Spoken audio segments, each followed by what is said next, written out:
तो देखिए, तिरुपति मंदिर में प्रसाद में मिलावट की खबर जब से सामने आई है, घमासान शुरू हो चुका है और ये मामला लगातार बढ़ता हुआ नजर आ रहा है। हालांकि जब मामला बढ़ा तो आंध्र प्रदेश की सरकार ने अब मंदिरों में कड़े नियम बनाने का फैसला ले लिया है, लेकिन दूसरी तरफ विश्व हिंदू परिषद की तरफ से ये लगातार मांग की जा रही है कि मंदिरों को सरकारी तंत्र के कंट्रोल से बाहर किया जाए और आज इसी को लेकर एक बैठक भी बुलाई गई है। रिपोर्ट के जरिए आपको दिखाते हैं।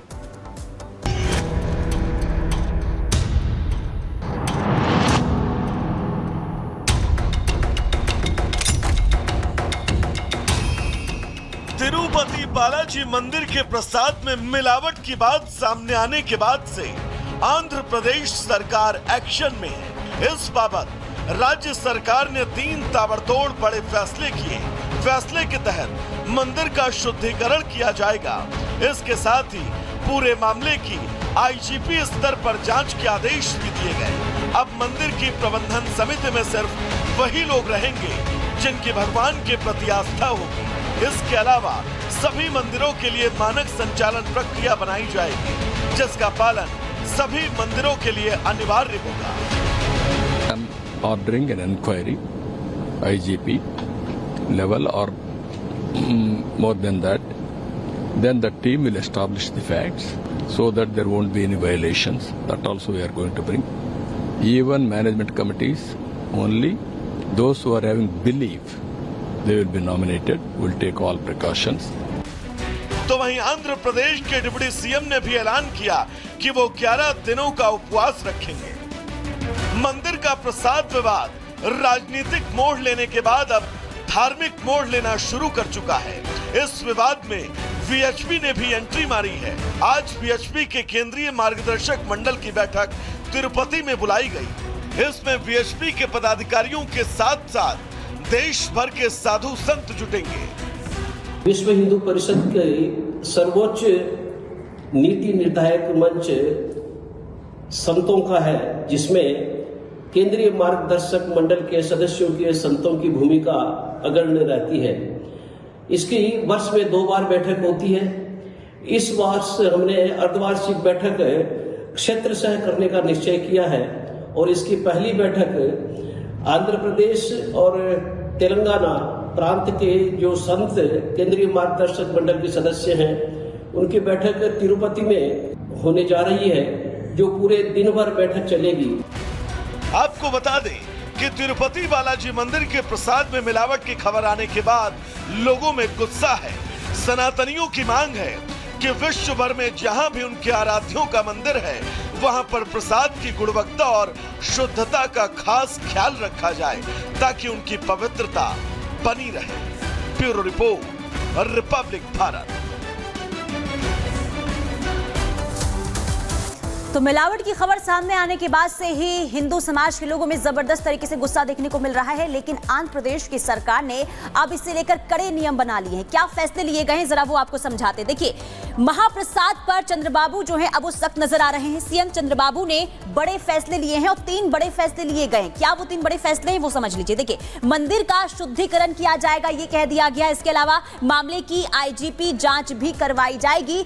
वहीं मंदिर प्रबंधन समिति में सिर्फ आस्थावान ही लोग जाएंगे, शामिल होंगे। वहीं मंदिरों के लिए मानक संचालन प्रक्रिया यानी कि एसओपी भी होगी, जो पूरे मामले की जांच करेगी और निगरानी बनाकर रखेगी। एसओपी का पालन सभी मंदिरों के लिए अनिवार्य कर दिया गया है और जो इन मंदिरों को यानी कि जो एसओपी का पालन नहीं करेगा जो मंदिर, उस पर कार्रवाई भी की जाएगी। खबरों में आगे बढ़ते हैं, बात करेंगे गाजियाबाद में पेशाब जिहाद का मामला भी शांत भी नहीं हुआ था। आपको याद होगा गाजियाबाद का मामला, लेकिन अब ऐसा ही मामला, ऐसे थोड़ा सा अलग एक मामला महाराष्ट्र से सामने आया। महाराष्ट्र के ठाणे से जो खबर सामने आई है वो आपके लिए जाननी जरूरी है। आप इस रिपोर्ट को देखिए।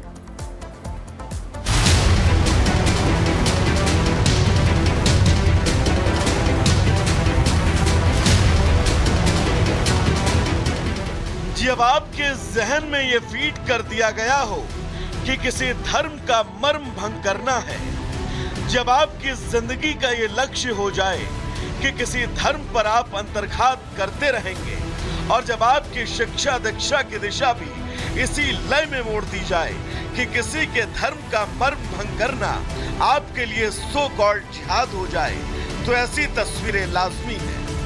और इन सभी आरोपों की सत्यता को आपके सामने साक्षात रखती ये तस्वीरें महज 1 या 2 या फिर 3 तक ही सीमित रह जाती तो ये सवाल संभावनाओं के बादल में ही कहीं घुमड़ कर रह जाते। लेकिन देश भर से आ रही थूक और पेशाब की ये तस्वीरें उस प्रश्नवाचक चिन्ह को दरकिनार कर इन आरोपों पर पूर्ण विराम लगाने के लिए काफी हैं। पहले गाजियाबाद में पेशाब जिहाद, ठाणे में पेशाब जिहाद। गाजियाबाद में जिहाद के विरोध में हजारों लोग इकट्ठा हुए।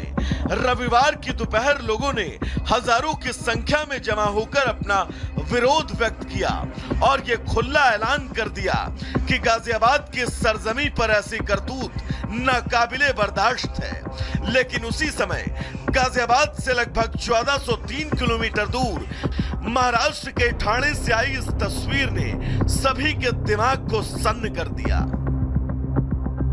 दरअसल ठाणे के डोंबिवली इलाके में ये अली नाम का शख्स अपनी पेशाब की हुई पॉलीथीन में अपने ग्राहकों को फल देता था और इससे फल खरीदने वाले ग्राहक इस पर अंधा विश्वास करके इससे फल खरीदते थे। लेकिन आपको शायद ये सुनकर या फिर सोचकर विश्वास भी ना हो कि जिस अली से आप फल खरीद रहे हैं वो अली आपको अपवित्र फल दे रहा है। लेकिन कहते हैं ना, तस्वीरें कभी झूठ नहीं बोलती और ये वही तस्वीर है जिसे देखकर आपके सामने से भी विश्वास का पर्दा हट जाएगा और आपकी आंख के सामने कुछ बचेगा तो वो बस सुर्ख सच्चाई होगी। खैर, पुलिस ने अली नाम के इस शख्स को गिरफ्तार कर लिया है। शब्दों के ताने बाने में कहें तो इस मामले में ठाणे पुलिस अपनी जांच भी शुरू कर चुकी है। लेकिन अब फैसला आपके हाथ में है कि आपको ऐसे किसी अली के यहाँ फल खरीदने से पहले 1000 बार सोचना होगा, अपनी नजरों के चौखट से विश्वास का पर्दा हटाना होगा ताकि आप किसी अली और गाजियाबाद में धड़ल्ले से बिक चुके इस जूस बेचने वाले जैसे लोगों के शिकार न हो जाएं। धर्म और पवित्रता आपकी है तो सोचना और सजग आपको ही होना पड़ेगा। Bureau report, Republic Bharat. देखिए, थूक से लेकर मूत्र जिहाद तक के ऐसे कई मामले अलग अलग राज्यों से सामने आ चुके हैं कि इस पूरे मामले को लेकर हिंदुओं में आक्रोश है। एक महापंचायत यहां पर की गई, उस महापंचायत में कई प्रस्ताव जो है वो पास कराए गए।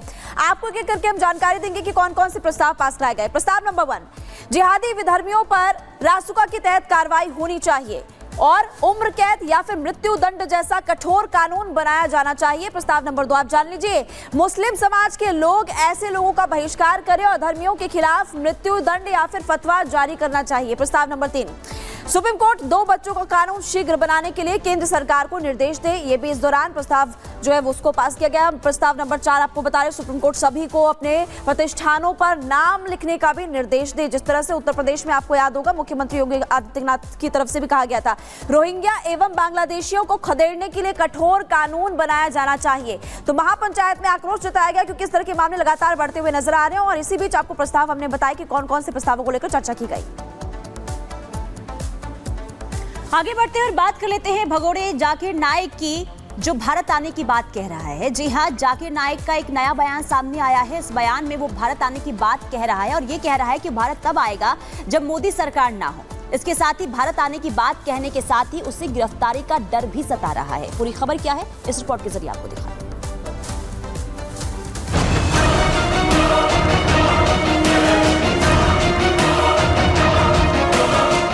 मोदी से डर, भगोड़ा कांपे थर थर। भारत आने को तैयार, बस इंडी सरकार का इंतजार। इसे मोदी सरकार का सुशासन कहिए या फिर आतंक परस्त और नफरती गैंग के मन में बैठा डर। सभी जानते हैं भारत में अब एक ऐसी सरकार काम कर रही है जो कहती नहीं बल्कि करने में विश्वास रखती है।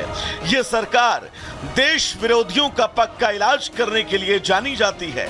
इसका सबसे नया और ताजा उदाहरण भगोड़े जाकिर नाइक का वो वीडियो जिसमें वो भारत वापसी की बात कर रहा है, लेकिन उसकी बात में डर कितना ज्यादा है ये उसकी बात से समझा जा सकता है। एकदम आसान है, बाहर निकलना मुश्किल है। जाना तो इन्होंने रेड कार्पेट देगी, मुझे आओ भाई आओ, अच्छा अंदर आओ, जेल में बैठो। अरेस्ट कर लेंगे वो? जाहिर है, अच्छा उनके लिस्ट में तो नंबर 1 है जाकिर नाइक। ये सुना आपने, ये वही जाकिर नाइक है जो लगातार धर्म के आड़ को लेकर लोगों को भड़काने और जिहाद के रास्ते पर चलने की बात कहता है, लेकिन आज उसका डर सामने आया। उसे मोदी सरकार से डर है, लेकिन यहाँ एक बात जो चौंकाने वाली है, वो नाइक का कांग्रेस और इंडी गठबंधन से प्रेम खुलकर सामने आ गया। नाइक को कांग्रेस की सीट का बढ़ना रास आ रहा है। अभी जो कुछ चंद महीने पहले 2024 में खत्म हुआ, अल्हम्दुलिल्लाह इसमें कांग्रेस को 99 सीट्स मिल गए और बाकी जो इंडिया का गठबंधन था उन्हें मेजॉरिटी तो नहीं मिला लेकिन क्लोज थे, तो now the opposition is strong. Zakir Naik का कांग्रेस प्रेम यहीं खत्म नहीं होता। भगोड़ा नाइक कांग्रेस सरकार आने पर भारत आने की बात कह रहा है। न अल्लाह चाहा तो क्यों नहीं, अगर अभी मोदी नहीं रिया और जो नेक्स्ट गवर्नमेंट अगर जस्ट रहेंगी तो जरूर जाऊंगा मैं। जाकिर नाइक के इस बयान पर बीजेपी ने कांग्रेस से तीखे सवाल पूछे। बीजेपी प्रवक्ता शहजाद ने कहा कि जाकिर नाइक को पता है कांग्रेस की सरकार में उसे समर्थन दिया गया, उनका चैनल भी चलता था पीस टीवी। दिग्विजय सिंह जैसे लोग उसे शांतिदूत बताते थे। किस प्रकार से एक सॉफ्ट कॉर्नर है आतंक के लिए कांग्रेस के मन में और इंडिया अलायंस के मन में, ये हमने बार बार देखा है। तो कांग्रेस का हाथ हमेशा आतंकियों के साथ रहा है और इसी कॉन्फिडेंस के चलते जाकिर नाइक को भी लग रहा है कि यदि कभी इंडिया अलायंस कांग्रेस की सरकार आ जाएगी तो मैं फिर से भारत आ जाऊं। देश से बाहर बैठे भगोड़े जाकिर नाइक पर सरकार की नजर टेढ़ी है और ये बात जाकिर भी बखूबी जानता है। अगर वो भारत में आया तो लाखों लोगों को गुमराह करने की सजा उसे मिलकर रहेगी। ऐसे में जाकिर नाइक को उम्मीद है कि भारत में सत्ता परिवर्तन होगा, उसका लाल कालीन पर स्वागत होगा। लेकिन जाकिर नाइक की ये भूल है कि मौजूदा भारत उसे उसके किए की सजा नहीं देगा। Bureau report, Republic Bharat.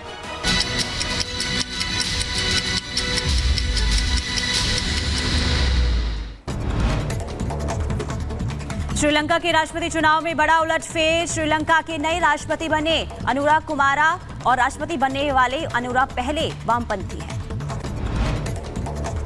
PM Modi